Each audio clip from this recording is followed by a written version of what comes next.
నమస్కారం. ఈటీవీ 360కి స్వాగతం. ముందుగా ప్రధానాంశాలు. కోనసీమ జిల్లాలోని ఓఎన్జీసీ డ్రిల్లింగ్ ప్రదేశంలో పేలుడు. భారీగా ఎగసిపడుతున్న మంటలు. 500 కొబ్బరి చెట్లు దగ్ధం.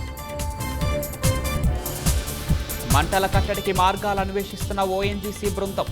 అంతర్జాతీయ నిపుణులతో సంప్రదింపులు.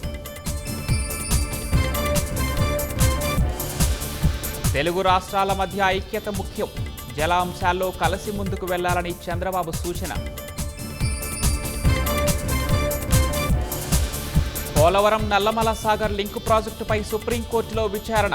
మధ్యవర్తిత్వం ద్వారా ఎందుకు పరిష్కరించుకోకూడదన్న సీజేఐ. మాతృభాషలో రాణిస్తే ఏ రంగంలోనైనా పురోగతి ఉంటుందన్న సీఎం. తెలుగుపై గత ప్రభుత్వం ఇచ్చిన జీవోను వెనక్కి తీసుకోవాలన్న justice NV Ramana. Bhogapuram credit కోసం జగన్ తాపత్రయం. గతంలో చేసిన హేళన మర్చిపోయారా అంటూ టీడీపీ నేతల ధ్వజం.